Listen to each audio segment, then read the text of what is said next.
May isang realization ng aktres na si Kim Chiu na ibinahagi niya sa kanyang vlog. Ibinahagi ni Kim ang kanyang experience sa pagta-travel at panonood ng concert ng The Eras Tour ng American pop icon na si Taylor Swift ng mag-isa. Aniya, hindi naman kawalan kahit paman mag-isa mo lang ginagawa ang mga bagay katulad ng traveling. It's a different experience to travel and to watch a concert alone. Kasi parang you are acknowledging yourself na iwan ka man ng lahat but at the same time, you only have yourself, saad ni Kim. Through good times and the bad, nandyan lang naman yung sarili mo sa'yo, dagdag pa niya.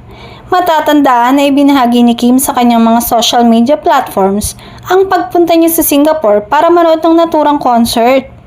Samantala, mukhang nakamove on na naman ang aktres at hindi matatagalan pa na alone ng aktres. Mas lalong tumindi ang ilusyon ng mga Kim Pao fanatics sa viral video ni Kim Chiu na ibinibida si Paolo Avellino sa suot nitong The Eras Tour t-shirt.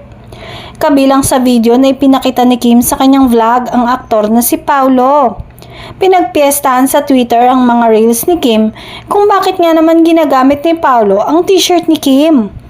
Ipinapalagay ng mga netizen na sadyang binila ni Kim ng t-shirt si Paolo sa Singapore para magkapareho silang dalawa.